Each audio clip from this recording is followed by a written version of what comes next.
Well, my first impulse was like elementary school teacher, in that a dungeon master and a teacher are doing a bunch of different jobs at the same time.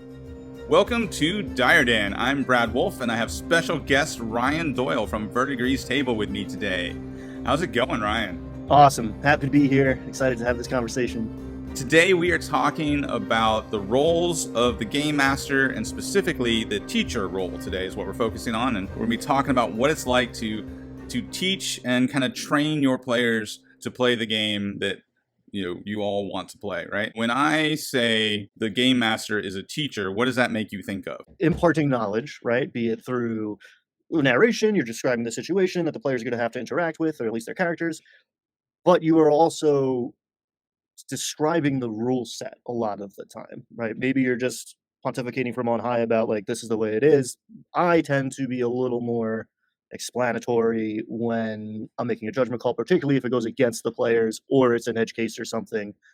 I am constantly imparting game information and above table information, while also, I don't know, arts and crafts, occasionally music, history, and there's also an element of like, crowd control is too strong of a word, but like, I think teachers refer to it instead of crowd control as classroom management. I think is yes, which was my impulse, but that felt weird. But like, especially, I run one of my games is in a game shop, which has become very popular, especially like post COVID. It's been really cool, but there's a ton of distractions, right? When I run Right.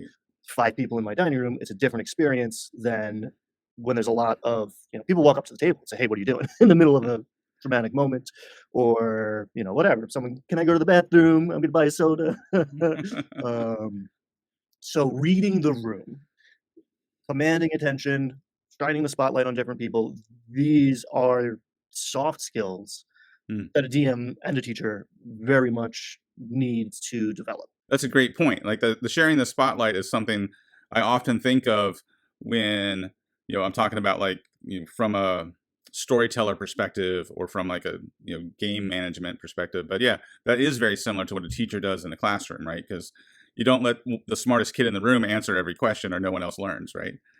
Exactly. You're calling on your players, right? The way a teacher calls on their students. There's going to be star pupils and maybe teachers' pets, and then the kid in the back who rather not participate as much. And that's something that you balance as a dungeon master. That's a fair comparison. That makes a lot of sense. Like and not with as much of a negative connotation, right? But the idea that the player that most of us have, who's just that kind of beer and pretzels player who just shows up, they're completely having fun, but they're not as engaged as the rest of the group. They're more of like the observer, getting entertained by the whole thing, right? That's kind of like the kid in the back of the class who doesn't want to get called on, right? So there's just similar comparisons to like those kind of stereotypical students to the stereotypical player. I think that's a good way to say it. Absolutely. And there's nothing wrong with that. I mean, I like to figure out what kind of students I have, right? What kind of players I have at my table. And you teach to them. People have different learning styles. People have different play styles. People respond to different elements of the game. If you're in a classroom and you're trying to get a point across, you're going to try to do it in as many different ways as possible so you reach as many different students as possible. So I try to keep my games chock full of all of the different elements so that everybody's entertained and so that I don't get bored. Honestly, that's a big part of it too.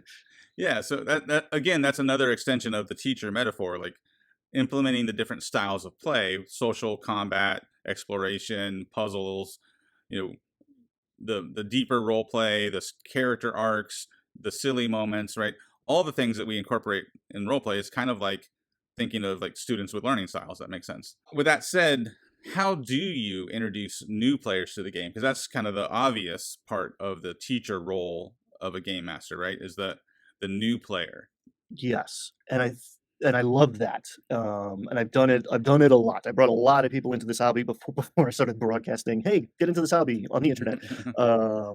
And I think the key is to strip it down to the fundamentals, to generalities, especially when we're excited, especially when we have some like nerdy, geeky tendencies. We can kind of over deliver on the information, make the barrier of entry feel inapproachable, right? And that's before we start talking about like gatekeeping and that stuff. Like, you are trying to provide digestible, just enough information, considering your audience, to get them hooked, right? In a perfect world, you get them interested and then they go learn by themselves as much as they learn with you at the table. Right. In fact, I've made that mistake before years ago, back when Game of Thrones had just come out and 5th edition had just come out. There was a lot of people coming out of the woodwork saying, I want to try D&D. I want to try D&D. And so I would send them a link to my like world document. Like, here's the world that you can play in. Just pick a spot that sounds interesting to you and make a character from that spot. And I thought that would be like a really easy way to get people hooked, right? Especially people who are interested in Game of Thrones. But no, it was like I would send them this link and I would never hear from them again. And I think it was exactly that. It's like it was overwhelming. And I have definitely been guilty of that in the past, and I probably will be in the future again. But yeah, it's and a lot of the rewarding aspects of like taking this teacher mindset for YouTube now is the value of like getting into that beginner's mindset again, right? Like if you send me that, like here's the wiki of my world, like I'd be into that because I'm deep into this hobby already. But it's a challenge to see the world through someone else's eyes and kind of empty your cup to start from the beginning again. So like I don't want a new player to make a character. I don't. Most of them do. Few people listen to me, but I'm a big believer in pre-gens for new players and even experienced players. If you haven't picked up a pre-gen in a while, the limits foster way more creativity than you think starting from scratch.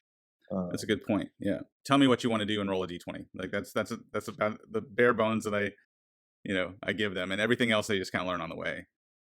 Exactly. I don't even go into mechanics that much. I used to be like, here's a tour of the character sheet. Nope. Tell me what your character wants to do, and I will figure out the rest. I am happy to teach you. You are here to learn. You don't have to know everything to start. Tell me what your character is going to do. I know enough that I'm going to translate that into rule stuff. Here's the D20. 99% of the time, I'm going to ask you to roll that and add a number. I'll help you find the number. That's the starting point, and like do that for 3-4 hours. Have them have fun instead of worrying about the minutia and the math, and then they're hooked, and then they're going to go home and watch 100 videos and build a character and optimize and think about the possibilities. But you got to get them hooked first. Right. Yeah. And I think that's the main goal there is to getting them hooked in the beginning and streamlining the rules for them enough that they can just have fun their first night out. And then it's, like you said, they're going to pick it up at the speed that they want to pick it up. So this was just the first part of my interview with Ryan. Stay tuned Thursday where you can see more of our discussion. Make sure you subscribe if you haven't already so you can catch that. And feel free to click on either of the links to find more videos like this one.